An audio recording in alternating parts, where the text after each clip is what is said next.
So welcome tonight to Conscious Cafe. This is the Conscious Cafe run from the New Forest, although the people that come now are from all over the world. And Conscious Cafe has a special organisation. Those of you who've been coming before will know we have an opportunity to hear people's guidance, insights and inspirations. But we also have an opportunity to share our own thoughts and feelings. So we'll be doing that again tonight, and tonight we're being led by Sergio Oliveira. Thank you very much, Sergio, for joining us. Sergio is coming to us from Portugal. Unfortunately, we can't get there at the moment, but we can certainly get Sergio to us, which is wonderful. Bless you, Sergio. Sergio's experience in NLP practitioner, and he's been a coach, hypnosis therapist, and many other things since, I think. Many other things since. Tonight he's going to talk to us about the relationship between mind and body, and that when we've all had times when we're sick, or when we've had an accident, or and come up, why now, and why me? Why am I feeling like this, and why is my body responding like this? So I'm sure Sergio is going to give us some guidance on this. So before we start, Sergio, I'd just like to mention that Sergio is offered a retreat. He runs retreats. They sound amazing, actually. Is it Zanzibar that you run retreats? Yeah, once a year, yes. Once a year in Zanzibar. So if you want something exotic, that sounds very tempting. And also in Portugal. And unfortunately, we were planning to have a retreat in Portugal, and I was going to get involved with this, but the UK government have just put a ban on travelling there. So we're just saying to Sergio, it's probably a good idea that we reschedule that one. But I will be telling you all about it in the newsletters. So watch out for information about Sergio's retreat. And I'm going to be just popping in on that one. But we'll be having our energies together on that. Before we start, what we usually do is I lead with a short healing meditation. So get us ready and all ready for you. So just relax, and the first thing to do is just release from your shoulders all your tension and all the responsibilities of your day, of your life. And Rebecca, I think you need this particularly with what's going on for you today with burglaries and goodness knows what. So just release all that horrible energy that's gone on for you and just throw it into a golden pond right in front of you. Just clear your energy, ready for this evening. When I surround you with the blue flame of Archangel Michael, and your energy is sealed, allowing you to go adventuring into spirit as much as you need.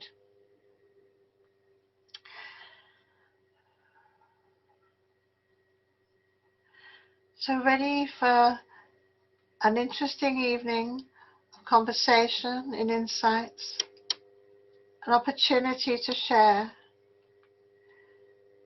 Firstly, just open your heart to receive. Just allow the doors of your heart to open wide, and holding the intention you're opening to embrace the energies of love and healing. Beautiful energies that are going to come your way throughout the evening. Heart wide open now. And then your mind, imagine the doors of your mind opening wide, wide, wide for all the opportunities that may be coming towards you, for all the inspiration and ideas, and just using your mind to focus on an aspect of your life, an aspect of your health that you would like help with tonight. Just allow your mind to be receptive to a solution. And when we put out the intention for a solution, it will come. So opening to solutions, to problems, opening to love. Now your body has a spirit of its own. We focus on our body for a moment. Just allow the doors of your body, the spirit of your body, to open, to receive. Allow your body to be open to receive the love and respect that it needs to flourish. And I call in the energies of light and love to fill your mind and your body, your heart. Right now, bring in the healing energies of love. And just take that energy where you need it. If you're tired, allow the energy to lift your spirits and bring energy back to your body and mind to revitalize it. If you're hurting from some experience you've been going through, allow the energies of light to heal the hurt. If you're confused and unhappy, allow the energies to bring clarity. Use the energy, what you need at this moment. Bringing in the energies you need right now, right now, right now.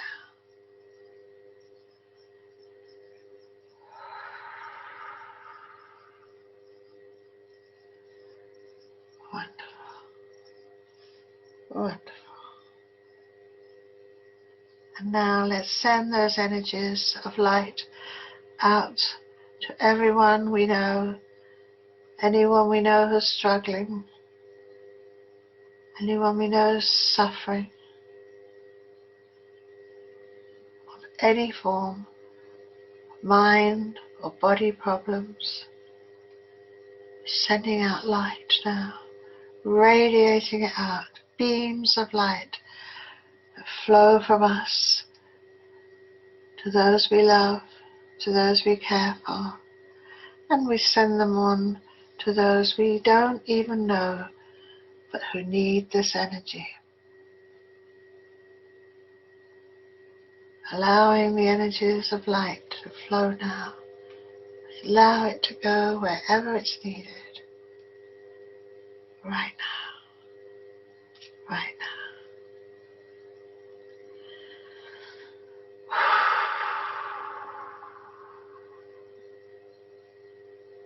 Bless you. Good. Good. Bless you. Okay. Gently, gently come back into the room now. Sergio, I'm going to pass over to you now, my dear. And just if I put you on to speaker view, will that do it? Never seems to be quite what I want there. Ah, let's see if I can light. There we go. You're in the spotlight. Managed it. The technology work. Bless you. So much. And thank everybody who's just joined us. I'm introducing you to Sergio Oliveira. Thank you so much, and good evening, everybody. My name is Sergio Oliveira. I'm from Portugal. I was born in Lisbon almost half a century ago, and I'm nowadays I'm married. I live with a beautiful wife, and I'm the proud father of two beautiful boys. They're fantastic boys, the light of my life. Um, I would like to start by tell you a little bit about me, so that you get to know me, and ask any questions you like as we move along this conversation. So I went to school as pretty much everybody else, even though as soon as I finished high school, I made the decision of not going into university. I decided that I wanted to work, and I actually went to live in England, in London. I went to work in the catering business. I had a friend of mine who was already working there. So I moved to London. I was 17 years old at the time, and I worked in a hotel there. And then a couple of months after, I moved to the suburbs of London, where I worked for another couple of months. Then I actually, when I went there, I had the intention of remaining there at least for one consecutive year. But in one of my weekly calls, my dad at the time, and people of my age and older know this, when I talk to younger people, they sometimes get surprised, but we didn't have any mobile phones. So the way I had to talk to my parents was I actually used to go to a phone booth anywhere around Piccadilly or something, and I would call the operator, and that she would call Portugal and my parents, and for a reverse charge phone call. The interesting thing is my father nor my mother, they don't speak English, so the operator would ask what she had to ask, and the only thing my father could say was yes. So I always pray that she wouldn't ask any other words. God knows what he could answer to yes. But anyway, so that was how we used to talk every Sunday. So in one of those calls, my dad said that his accountant had a job opportunity for me. It was actually a job offer, and I should return to Portugal if I wanted to go and work in an office. And I was absolutely I was very happy about it, because that's what I would dreamed of, working in an office. And in my being naive, being a 17-year-old boy, for me there was a line on whether I would get a university degree and get like a good job, or I wouldn't, and then I would work in the catering business or alike for the rest of my life. There's nothing wrong with it, but that was the mind of a 17-year-old boy at the time. So I immediately returned to Portugal, and I started to work in this office. But to my surprise, as soon as I got there for the interview, which never happened, by the way, I was mesmerized, because it was not an accountancy office, was a foreign exchange broker office. So, you know, the kind of things that you see like in movies like Wall Street and The Wolf of Wall Street, well, that was pretty much it. And that's what I did. And that was my job for the next 9 years or so. Eventually it ended because, as you're also aware, the escudo, the Portuguese escudo, as well as many other European currencies, it was replaced by the euro. Yes, so it meant that most of the brokers, like the company where I was working, they shut down because there was no business. In a way, that was a turning point for me. I had some ups and downs at the time, but it was a turning point because it allowed me to make a significant move in terms of my career. And I ended up working with in the health area, with most specifically with nutritional supplements. So I started to work as a sales rep. I was then promoted to sales manager. And eventually, after a few years, I was like the technical director. I was the one who was more informed about the nutritional supplements that we were selling, the way they worked, etc. And that meant that I was also doing training for our people and even for our clients. And by doing this training, it was like something new was emerging, and I was like, I kind of feel I feel great doing this. And but at the time, it was just like it was just a simple trait of the many different tasks that I had to do on a daily basis. It came a time when I simply was fed up with what I was doing. I had no goals. I had absolutely no perspective on what I wanted to do. When I was a foreign exchange broker, I was the happiest and the most fulfilled person on earth. I was also fulfilled when I started doing this job, but it was becoming, empty. And I felt that I had to look for something else. It wasn't easy. I had like a cross in the desert for almost 2 years. And I usually say that I don't tend to get depressions but if I did, that was certainly a good time to get one because I was absolutely clueless to where I was heading until one day. One day, a couple of friends came to my house, and this is really what friends are for. They came to my house to cheer me up, uh, ultimately, and they did, without knowing they did. So it turned out that they had come across with what was the field of coaching and neuro-linguistic programming, NLP, as Anne mentioned earlier. And I didn't know what it was. They really didn't know how to explain properly what it was, but it was just one of those things that my heart said, "Here it is, baby. It's all for you. That's your thing." And I went looking. I went to look for trainings. It was not easy to find out the difference between coaching, NLP, etc. Eventually, I did sign in to a NLP training. I say that I was lucky. Of course, there's no such thing, but I did start with NLP, where I completed the first, not the first, the all three levels of NLP in Portugal. This was in 2010, and then in 2011 and 2012, I went to study in the United States, where both coaching and NLP were developed initially back in the 80s, or actually back in the 70s. And so I went there. I studied with one of the pioneers, and I started my own training company in Portugal in 2012, where I was offering regular practitioner, master practitioner, and trainers training courses. So that's what I did pretty much up until 2019. In 2018, so a year before, again, the cycles, yeah? And I'd like you to point this out to you because, in fact, I do believe cycles do play a very important role in our lives. So again, another cycle where I was feeling this kind of emptiness, even though I was very happy with what I was doing, being a professional trainer, etc. It was very fulfilling. And I wanted to remain a trainer, of course.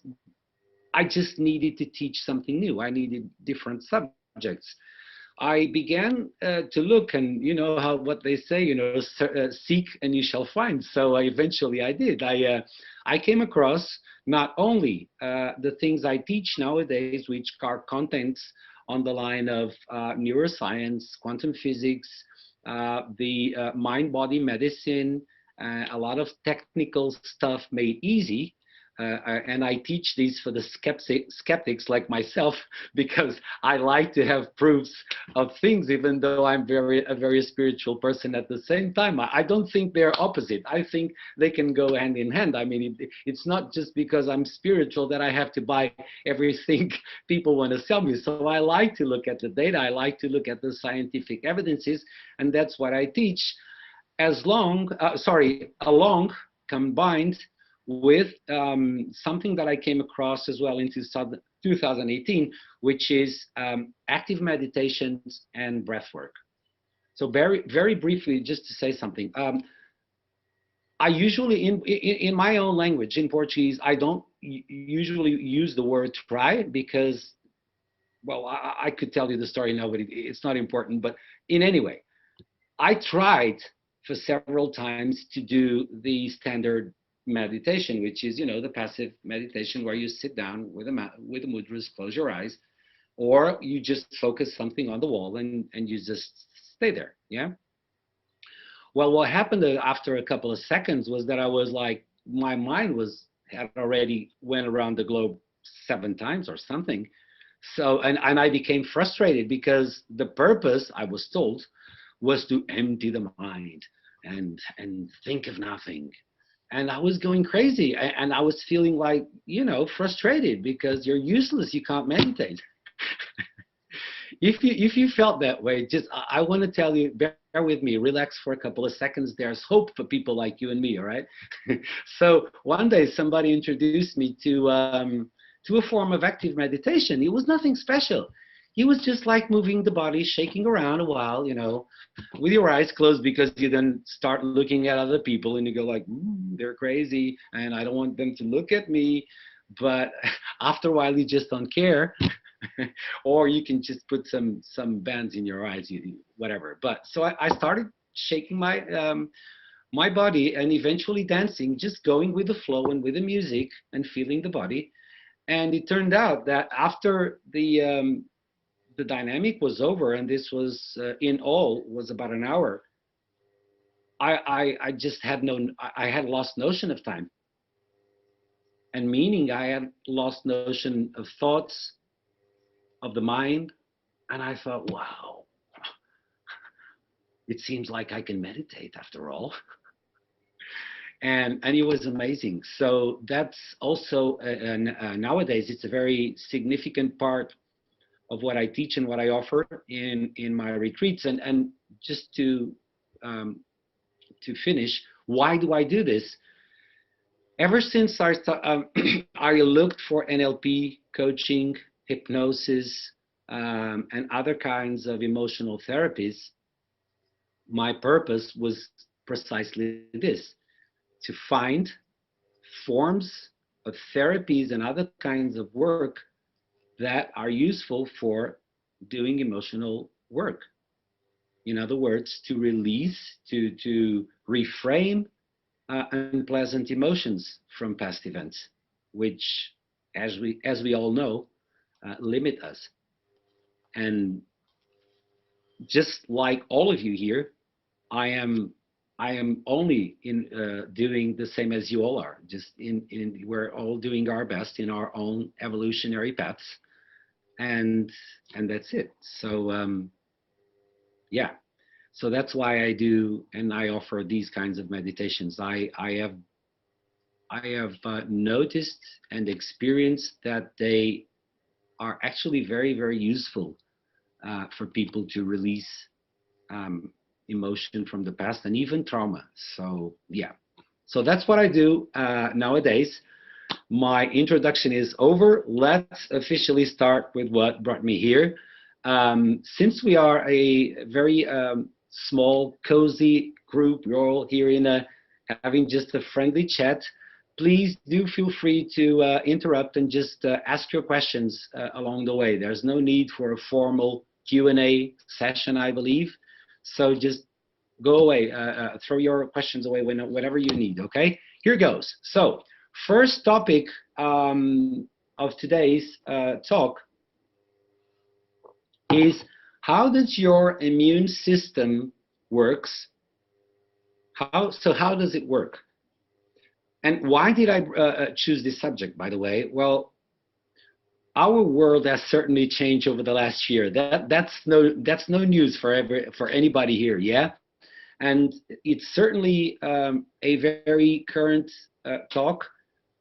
Is our health, our immune system, our immune response to infections, whether they're from bacteria, but nowadays the talk is more on virus. So how does our immune system, our body can respond to viruses, yeah, to different viruses? And maybe you agree with me that not as often as I certainly would wish for, we are given the whole scenario. I believe that sometimes we are not fully aware of how everything works, of our capabilities, of our potential. So here's what I would like to share with you. Let me use the metaphor of a gazelle. Yeah, we've all watched those documentaries on BBC and National Geographic Sunday mornings. You know, you see the African savannah and those beautiful gazelles. They're munching their grass, and they're doing their stuff. They're fine. They're great. They're in complete balance and harmony.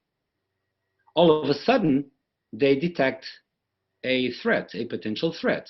There's a cheetah is approaching. So as soon as they spot the cheetah, what is it that they do? They run, of course. And when they do, their bodies, the first thing that the body does is it shuts down some of its systems in order to basically focus all its attention to run away from the threat. And to do so, what the body does is it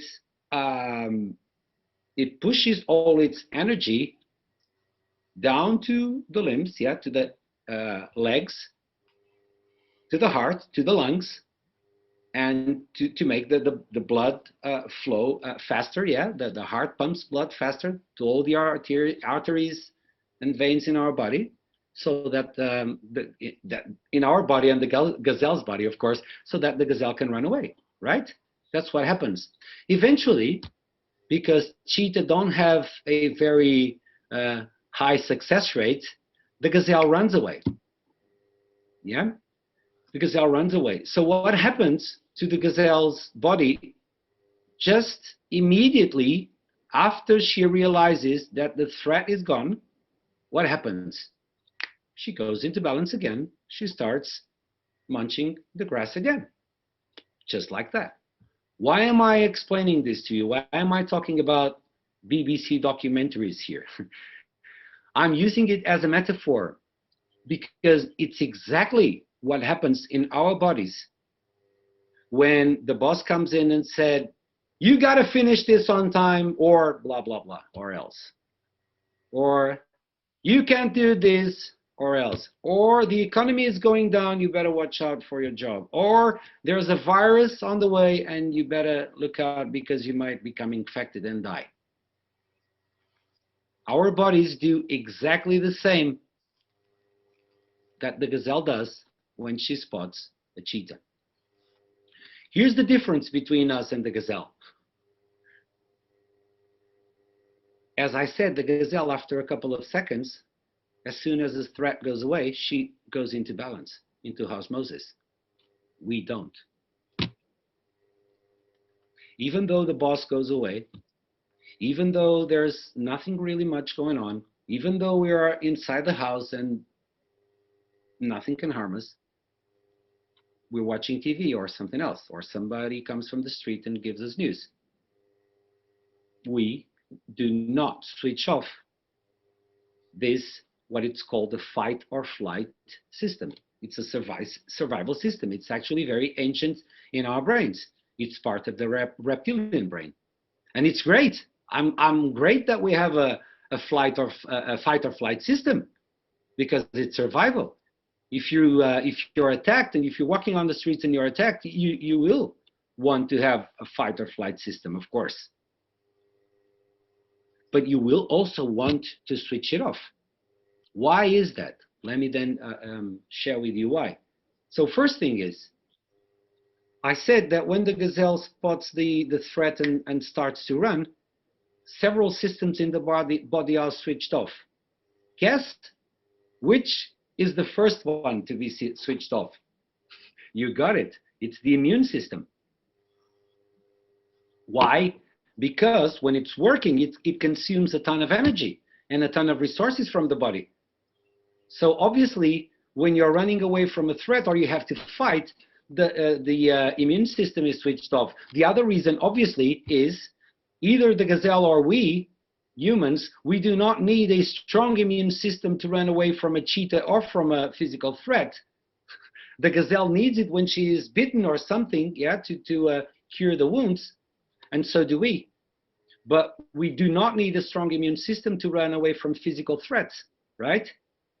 So again, going back to our story, to our reality, when we are in stress mode, even though there's nothing really going on, our immune system is shut down.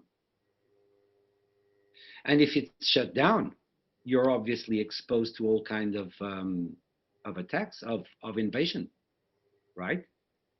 It's no coincidence, for example, that as soon as the weather changes, As soon as the temperatures become lower, people begin to get all kinds of infections. It's not a coincidence. Oh, it's the weather. No, of course it's the weather. But during the summer, even though our immune systems are shut down because of the temperature, they can, the threats are reasonably low. But as soon as the temperature goes down, then it's not a coincidence that a lot of people get sick. So, and again, going back to the survival system, a lot of people don't know. I mean, if I ask you, for example, what do you think it's the main cause of death in the Western world? A lot of people will say it's cancer or heart disease or, stuff like that. But it's actually the main cause of death in the Western world is oxidative stress, which is basically permanent stress or cells being permanently exposed to stress, right? What causes stress? Well, in our world, one of the main things that causes stress is the news. Is basically just not only to blame on the news because that would be very limiting. It's basically, in short words, when we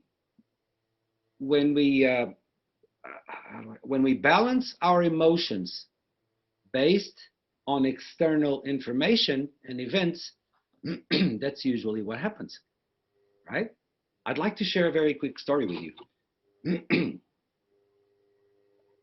About a year ago, so mid-March, that's about the time when we had the first lockdowns here in Portugal. In Portugal, as pretty much in many other countries in the world, we had the toilet paper shortage. So as soon as I could go out to the supermarket, as I told you, I have two boys and my wife, and I'm usually the one who goes shopping and buys food.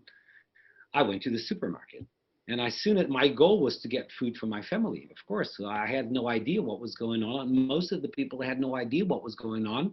So I really wanted and needed to get food for my family. So I went to the supermarket. When I got there, there was a huge line waiting.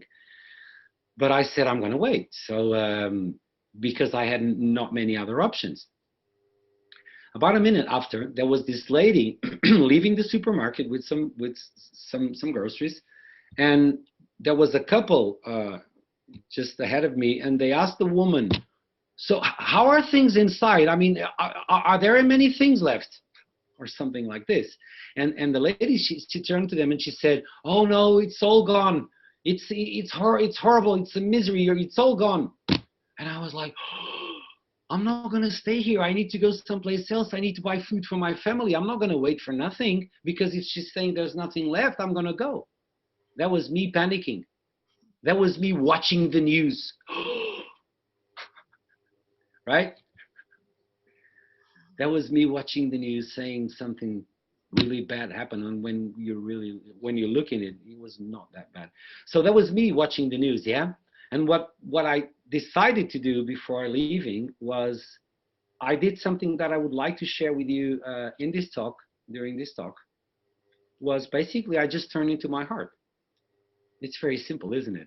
I mean, it's very handy, by the way. It's just here. Oh, my heart. Oh, I didn't need to look much. It's just here. So I went into my heart, and I asked, basically, I did the question that the Clash did in the 80s. Should I stay or should I go?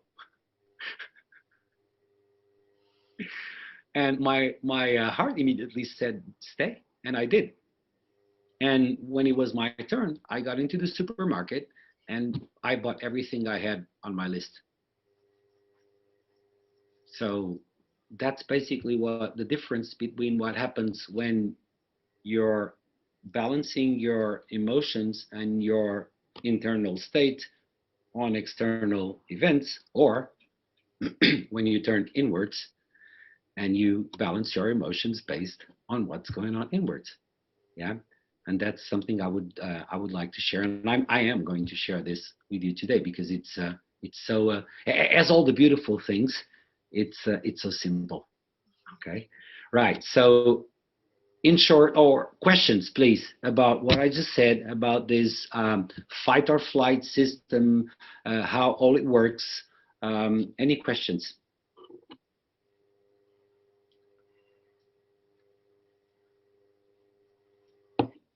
If you have any questions, you could just just put your hand up, or better still, actually, because we can't see everybody.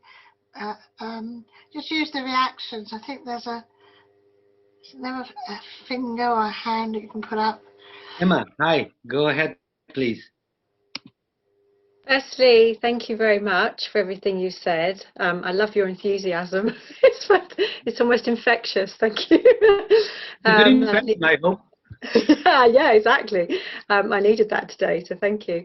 I think when you talk about your heart, and that's your, perhaps that's your word for what you do, is that also, would you say, your intuition, your inner guide? Is that, that there's other words to describe that, right? It doesn't have to be your heart, sort of thing.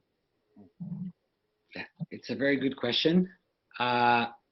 It's very challenging for me to distinguish between the heart and the intuition, because something that I've learned and that I can share, and the people here, if you want to learn more about it, I strongly recommend that you check the Heart Math Institute. If you're not familiar with already, you are. Okay, so Emma, as you know, the the heart is really more than a blood pumping valve. Yeah, it's got a very wide electromagnetic field. The Heart Math Institute researchers proved scientifically that its field would extend for about, I think, 6 feet or so. But that was actually due to limitations of the equipment, because in theory, I do believe that the electromagnetic field of the heart, it extends along throughout the universe. But so maybe intuition is slightly bigger than the heart, just maybe, in my understanding. But as I said, when I use this technique that I will share with you, I say that I am going into my heart, because and I also have the movement anchored. But what I'm doing is really just using my intuition. And is it your physical heart, or is it your heart chakra? Because the heart chakra, as you've just pointed out, is right in the middle. Yeah, but actually, if you're going to do your physical heart, you'd be slightly over to the left.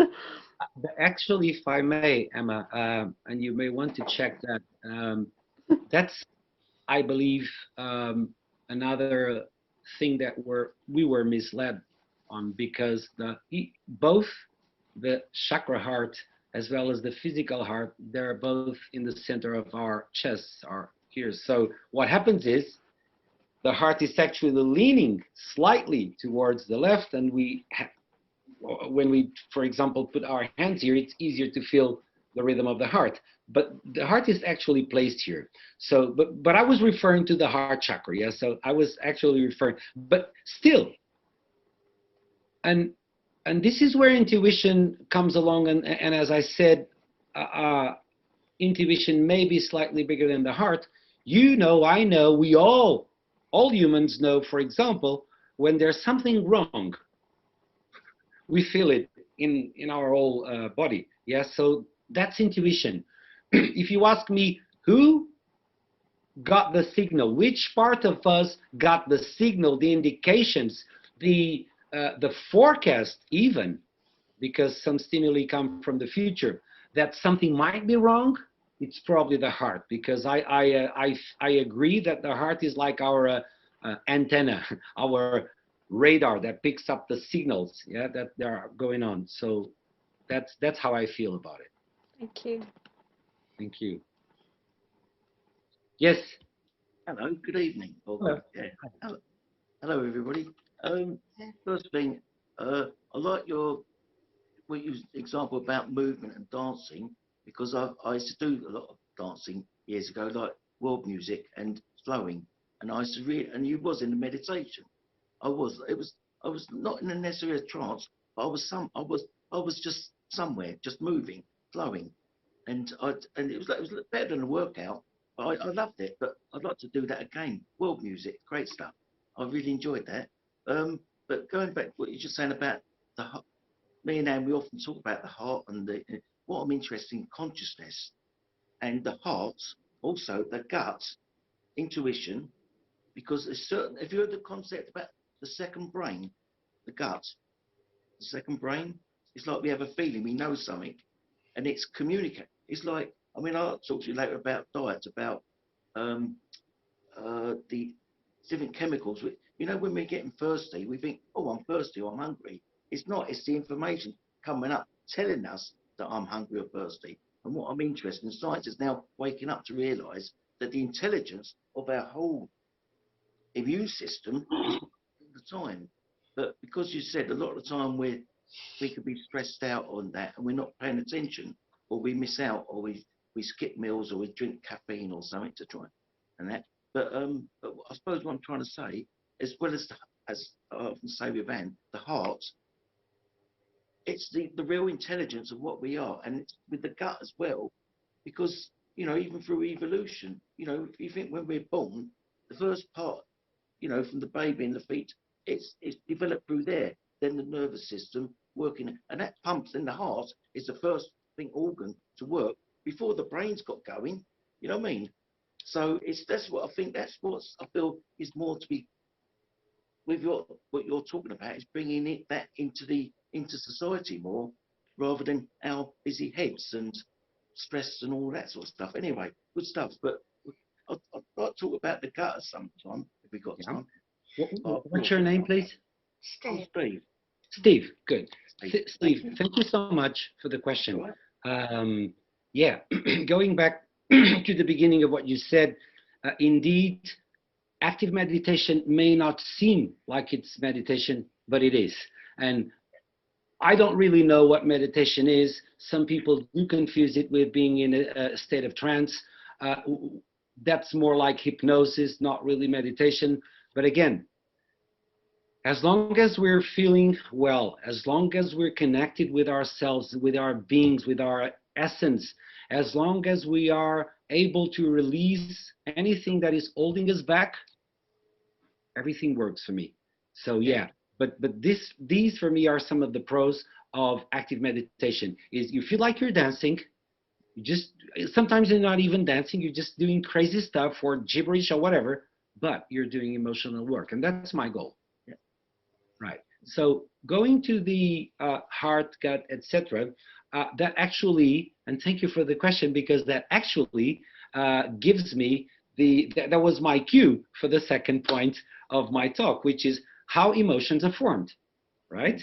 So how, just one tiny second before I answer your question, Steve, because now that I want to wrap up the fight or flight system, and I want to leave just one final note on that, right? So if you were with me, that when we are in stress, our immune system is switched off, then the reason why nutritional supplements are not going to work is because your body is most likely going to use up all that vitamin C, all that echinacea, all those plants and supplements that you're taking. The body's going to use it to run away from the threat. Of course, there's no threat and you don't need to run away, but that's what the body thinks, yeah? So, and also, by the way, physically, it's known that when we are in stress, the absorption of nutrients, whether they're nutritional supplements or food, is very much comprised in the intestine, because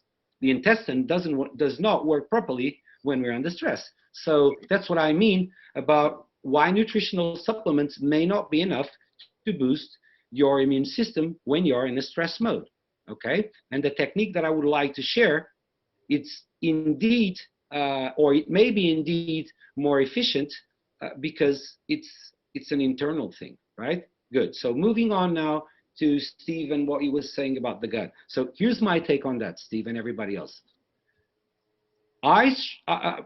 Here's how emotions are formed. Basically, when a potential threat comes up, our brain processes what the potential threat is, and at the same time, two responses occur. So one happens physically, the body responds. For example, if we are in deep fear, it's the kidneys that are involved, and we may even, pee. Of course, that may happen. The animals do that. The intestine obviously is one of the main responders to threats. But what I do believe is that it's the heart that first detects that potential threat from the environment. And here's what happens in our bodies. So physically, we have a sensation, and what our body does is it immediately produces, and that's produced in the brain, but the indication comes from the heart. It produces in the brain a protein, or not one, of course, millions of proteins called peptides. And what these peptides do is they carry information. They carry information to a specific part of the body and say, do this, right? So for example, for the heart, they say, pump more blood. For the lungs, they say, pump more oxygen, and so on. And when you have trauma or you have oxidative stress over the years, eventually it sends information to shut down some of your organs. And then cancer comes on, all those infections comes up, hepatitis, colitis, etc. It's all the itis, all the infections, and so forth. Then comes pain, for example. A lot of chronic pain is mainly due to unexpressed emotions from the past. So, and what humans do when they don't express their emotions is this information is stored in bodies that we unconsciously associate with these events. Let me give you a couple of examples. For example, breast cancer. Breast cancer can happen either both in women or men. However, 99 or something of breast cancer happen in women. Why? Well, metaphorically, women, when they nurture in the breast area, right? So men are slightly different. We go more for the intestines or for the reproductive organs. The intestine, again, Steve, why so many people have intestines problem? What is it that the intestines do? They absorb. And a lot of us have people and people too. A lot of us have people and things in our life that we cannot absorb. See what I mean? So the body is very metaphorical in those terms. And I strongly call your attention, everybody's attention, to, because nowadays, if you look, most diseases are proven to be actually psychosomatic diseases, which means that they had their origin in an unexpressed emotion. They had their origin in the information that came initially from one teensy-weensy-bitsy peptide that completely changed the internal environment and made way for a potential disease.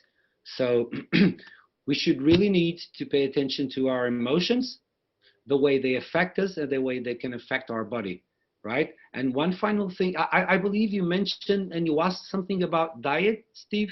And oh, that's what I meant, because there's two chemicals what the gut produce. Leptin and ghrelin. You've heard of them? Yeah, yes. That's leptin, yes. Yeah, and they're out of balance. They're hormones out of balance. But what I'm trying to work out, as Anne knows me, I try and look to the root cause. What's causing it? And sometimes it doesn't get dealt with in our society, and that's why a lot of us could be obese. And it's not just because we're not exercising. Okay. Can I ask you a couple of questions? Yeah. When were you always obese? Yeah. Well, as a young, genetically, yeah, my mother was large. Okay. You said your mother's was also large, yeah? I've come from like my older brothers, like Russian dolls. You can see us, we're big framed people. So okay. And when did you decide that you had to be just like your mother? Yeah, similar. Yeah, that's genetically. but it's, a lot of it Sorry? is lifestyle. Oh, okay. 1 second. Okay, sorry. No. That's completely fine. I needed to interrupt you, Steve, my dear, because it's the thing you just said and the belief that's behind what you just said. Yeah. It's also one of the reasons Yeah. that will not facilitate you reaching your ideal weight. Let me tell you something. I It's agree. been Yeah. scientifically proven a few years ago with the appearance of epigenetics, a new field in genetics, that genetic does not control our body. Yeah. Okay, genetic controls my body in the sense that I have blue eyes just like my mom. I have gray hair just like, well, now I have, gray hair, not brown hair anymore. That's it. But it's the internal environment that controls genes. And let me tell you something. I've been talking about stress and oxidative stress. Here's one of the things that highly contributes to genes being switched off. Oxidative stress. Yeah. All right. Here's the good news, though. Here's the good news. The same way genes were switched off, they can be switched on. I agree. Yeah. Yeah. All right. Now, here's the question I have for you. I have a little homework for you. Okay.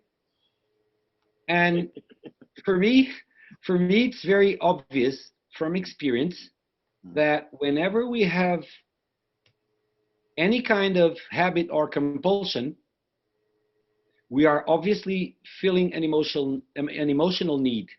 When I work with clients for weight issues, my question to them is, whenever, find a piece of paper like a diary and do this for like a couple of weeks. 2 weeks would be good. And whenever you feel the need to eat something, you can go ahead and eat. I'm not saying don't do it, but just before you do, just stop and ask the question to yourself: what am I feeling right now? And write down. Okay, and then you move on and eat whatever you are going to eat. Yeah. And then the next time you feel the need to eat, you stop and you repeat the procedure. Yeah. I'm going to tell you something, Steve. By the end of, I was going to say a couple of days, but probably after 1 day only, you will be finding a pattern.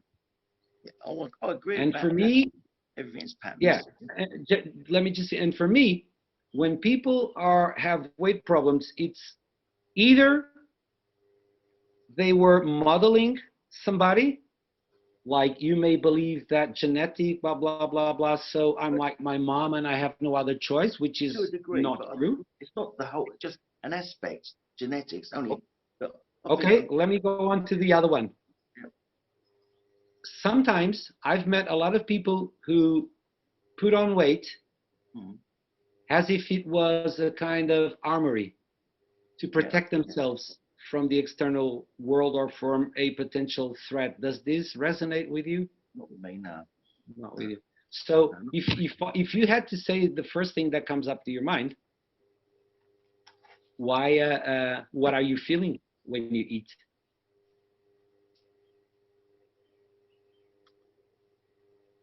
Time to stop. It's time to stop. Yeah. Okay. How affectionate was your mother with you, Steve, if I may ask?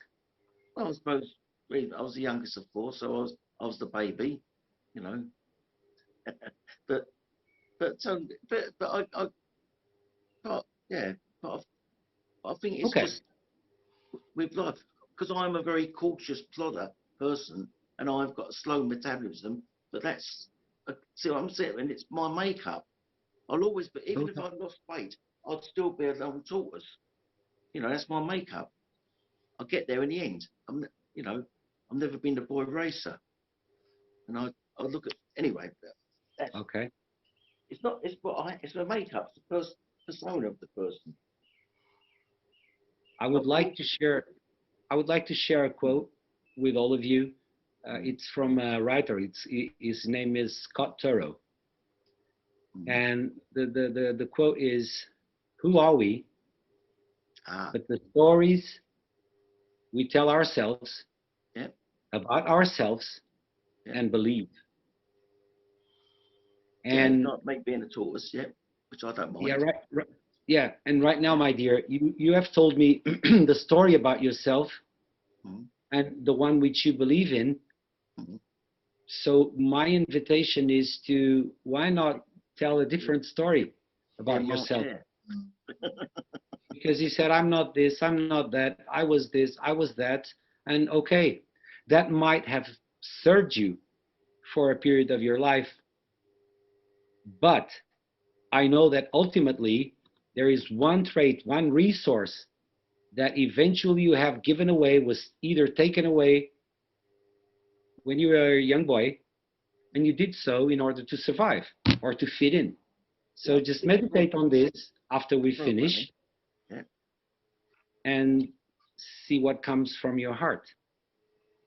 Oh yeah, well, Okay? as Anne knows me, there's things of, you know, that do because this. I'm looking at holistically what's really going on, and with regarding emotions, because what they are, they're just messengers. We don't have to hold them; they need to be keep flowing, you know, to move on. I read a good book years ago by Candice Pert. It was called Molecules of Emotions.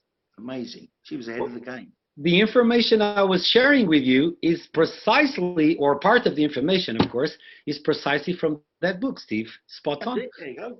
That's it. So I mean, I've been there, good, but I don't walk my. As Anne knows, I've got a lot, but I don't often apply it myself. I'm like, You're put in the corner now, Steve. You gotta do the homework now, sweetheart. Okay, Sergio. anyway, I'll keep quiet for now. But thank you.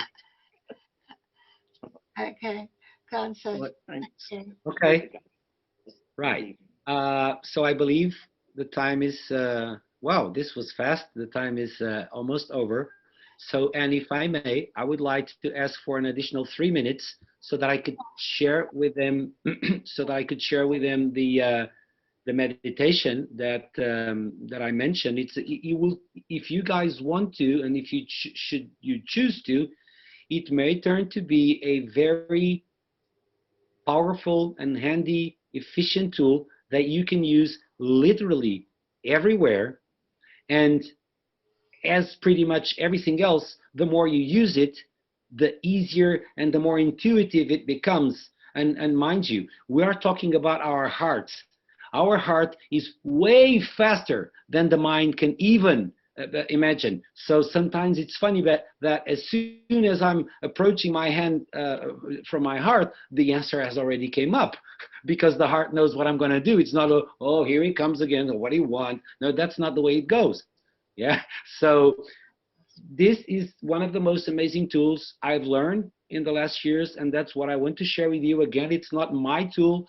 It's a tool from the Heart Math Institute. Greg Braden also teaches it. Dr. Joe Dispenza also teaches it, I believe. So yeah, it's not my tool, but I'm here and I'm going to share it with you. Okay, right. So and again, please feel free to do this every day, more than once a day. It takes about 3 minutes and it has 3 steps. Step number one, before we start, then I'm going to ask you then to turn your attention into your heart, whether it's both hands, one hand, one finger, doesn't matter. It's just turn your attention into your heart because you know energy flows where the attention goes. So attention in the heart. Then afterwards, I will, so the second point is we will close our eyes. And the third thing is we just focus on positive emotions. So that's it. It's that simple, right? It's that simple. And here's what most people don't know is just that by closing our eyes, we think it's a very simple thing, not for the body. It sends a very powerful and strong signal to it. So that's what we're going to do right now. Before I go, shall I say goodbye now or after the meditation, Anne? Stay around after the meditation. We might have some Okay. questions more for you, Sergio. All right. Okay, here goes then. Let me just put on some music and that's it. So I'm going to invite you to turn your attention into your heart, into your heart chakra. And can do this by placing one or both hands on it.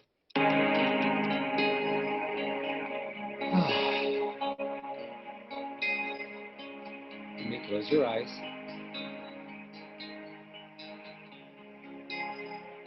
Just breathing normally.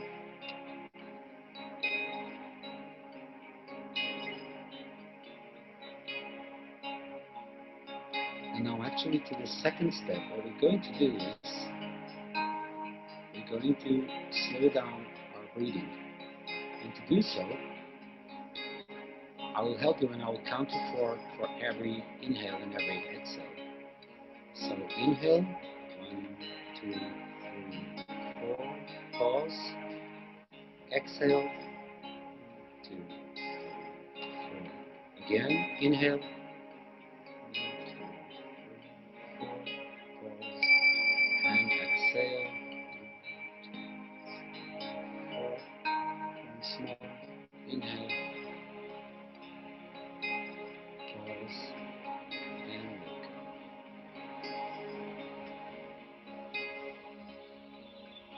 Slowly returning to normal breathing. And what you probably don't know is that just by doing this simple posture, simple procedure, closing our eyes, turning our attention into our heart, what it does is it sends a very powerful message to you. And the powerful message is, I'm safe. I'm okay. If there was any potential threat around, your body would not allow you to close your eyes and to remain quiet as you are now. So just by doing this, you are already switching off your fight or flight system and activating your regenerative genes.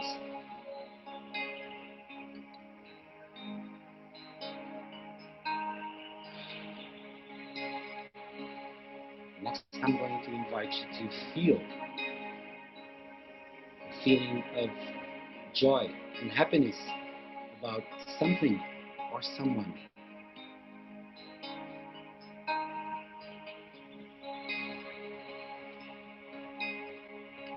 Feel as if you are feeling that happiness just right now, looking through your own eyes.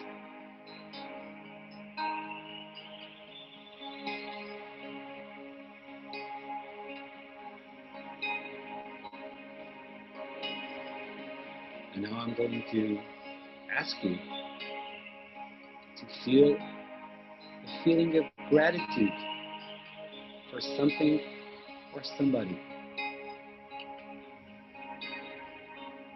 We all have plenty of things to be thankful for. Why not start with our health and our bodies? To acknowledge how powerful it is.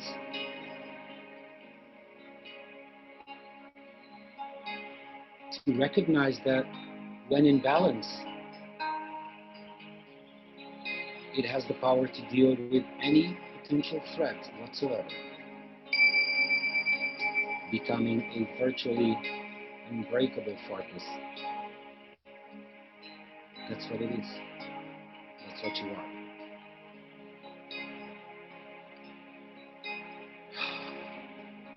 In your own time, you can come back to here and now. And open your eyes. In the name of Michael, I bless you.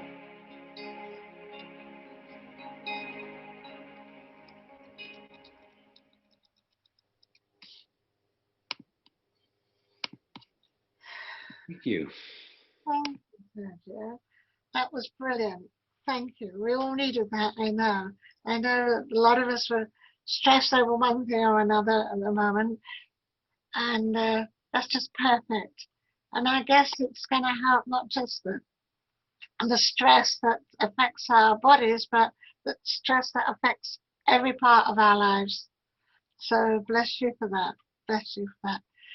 Has anybody got any questions that they would like to ask Sergio? We're going to, yes, Rebecca, would you like to unmute yourself? That might help. Yeah, thank you. It was wonderful to finally attend one of your workshops or talks or whatever you want to call them. I got transported back to when we worked together many years ago, and the technique that we worked on, you touched on it with Steve, and I suddenly realized I should be doing that a hell of a lot more right now, especially what's happening at the moment.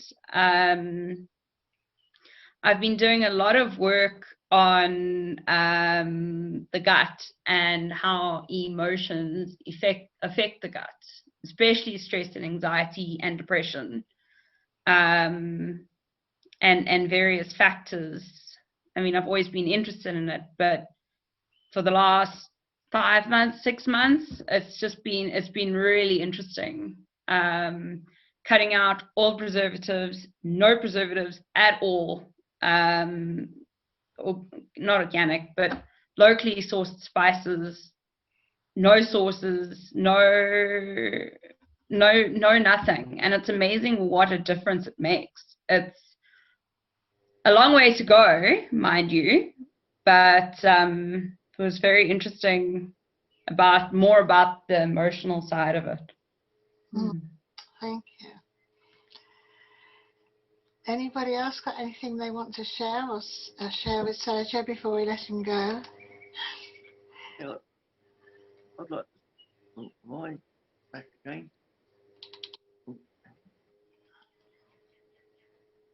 Oh, hello. Not there. Oh, yeah. Hello. Go ahead, Well, B. hello. Very simply about in society, what I think, what I can talk to you good folks about. I mean, like with mental health, and also particular just the last few weeks about women talking about hormones, having their period sort of thing, which I think is great. At long last, they can talk about things because it's releasing emotions. And with your work, I'm trying to always look at holistically so people can share rather than you've got to keep it suppressed. You know, same as like I don't know, when people come back from battlefield, what's it, post-stress disorder and things like that. And we support it up and that, and we reach for the food or the chocolate or the beer or whatever to numb out the emotions rather than for them to be moving. Is there anything you'd like to, with your work, with your doing, to help? You know, because it's lifestyle basically, but a lot of the time we're just coping with, and then with the pandemic, as you know, with people are very stressed out of fear and flight and that. I just feel if you'd like to bring, because this is all part of a shift of people sort of recognising that they can, you know, improve their well-being. Anyway. Thank you for that, Steve. Yes, I can share a few things. First of all, and it couldn't be anything else. I mean, that was the topic of this talk, emotions. It is. I think emotions are very underrated, unfortunately, in our society, and the role of emotions in our well-being and our bodies and our health is very underrated. So we should pay very close attention to what what am I feeling, and why am I feeling this, and just let it out in some, preferably in some non-aggressive way, of course, to ourselves and others. But we should at least acknowledge the emotions that we are feeling, allow ourselves to feel them. The other thing is definitely, and as Rebecca mentioned, to pay attention to the food. Our food is being more and more poisoned, so we should really be paying attention to that. I strongly believe, I think most of us do, that the planet is going through a major shift, that we may be going to a much better place than we are now. So if you ask me for advice, and that's what I'm actually working on myself, is basically to let go of things that belong to the old system and to the old you. And that's my suggestion, is to basically pay attention to the story you're telling yourself about yourself and the one you believe in. Write down the things that you just said to me. I'm this, I'm that, I'm not this, I'm not that. And then really look at what you wrote and ask yourself, am I really this person? I think you'll have a surprise in the end. And you may become depressed for a few moments, days, eventually weeks, but that's a good thing. Learning curve. Yeah, exactly. That's actually a good thing. We usually go through chaos before we come up again. So that's actually, I've been there. So trust me, I know. And that's a good thing. But just, and this, I'm answering Steve, but this is actually for everybody and including myself. Oh, I agree. Do yourself a favor and just acknowledge for once the divine power that you were given by divine beings, and that we, all of us, chose to be here right now, doing whatever we are. So that's it, Steve and everybody else. Very good, wise words. Thank you, Sergio. Remember that we chose this, and we chose our bodies, and we chose our genes, and we chose it all. And then we take responsibility for it, things start to shift immediately. Exactly. Otherwise, we're blaming our genes on our parents and blah, blah, blah. We're back onto the blame game.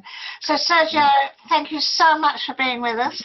I'm going to be recording this, and I'm going to be sharing this with the people on our group. There's quite a lot of us.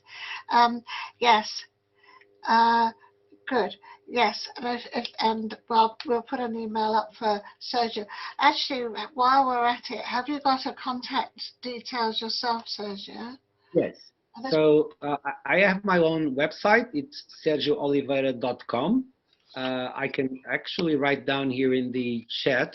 Put it in the chat now. Put also. Yeah. And I'm also on Facebook, same name, with saying ever evolving. And if you like my page, then you can be updated with what I'm doing. Again, I will most likely propose another date for the retreat, maybe for late summer. But please keep checking what I do, and if you feel that I can help in anything, just feel free to ask. Yeah. And thank you so much for this opportunity. Really, it was a blessing being here, talking to you all. I felt really privileged. So, and I'm going to keep this in my heart. So thank you so much.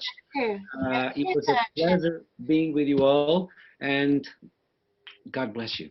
God bless you. Thank you so much. Thank you. Bye-bye, Sergio.